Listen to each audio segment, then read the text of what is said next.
और अब खबरनामे में खबरों को तफसील से जानेंगे। सबसे पहले बात करेंगे वज़ीर-ए-आज़म नरेंद्र मोदी के गुजरात दौरे की। जी हां, सूरत में पीएम ने खिताब करते हुए कहा कि मेक इन इंडिया को सूरत से मजबूती मिली है।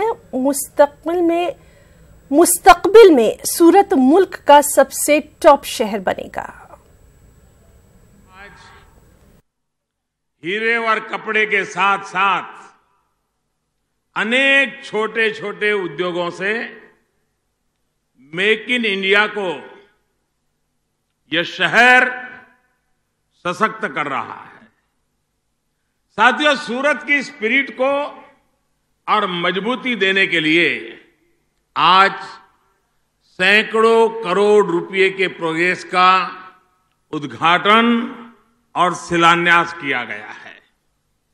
इसमें सूरत एयरपोर्ट का विस्तारीकरण तो है ही, साथ में शहर को स्मार्ट बनाने के लिए दर्जनों प्रोजेक्ट्स का उद्घाटन और शिलान्यास भी किया गया है।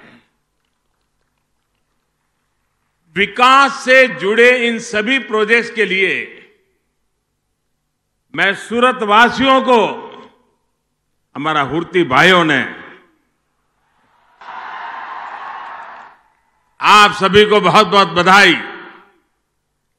साथियों, हमारी सरकार देश में ईज ऑफ लिविंग और ईज ऑफ डूइंग बिजनेस की नई संस्कृति विकसित करने में जुटी है। इसके लिए देश में इंफ्रास्ट्रक्चर के विकास, कनेक्टिविटी के विकास पर बल, ये हमारी प्राथमिकताएं हैं। सूरत तो देश के उन शहरों में है जहां विश्व की सबसे तेजी से विकसित हो रही हमारी अर्थव्यवस्था में चार चांद लगाता है। हाल में आई एक अंतर्राष्ट्रीय रिपोर्ट के बारे में हर सुरती जानता है, लेकिन शायद देशवासियों को पता नहीं होगा। और इस रिपोर्ट में कहा गया है कि आने वाले 10-15 वर्षों में दुनिया के सबसे तेजी से विकसित होने वाले टॉप 10 शहरों में, दुनिया के टॉप 10, ये सारे के सारे 10 हिंदुस्तान के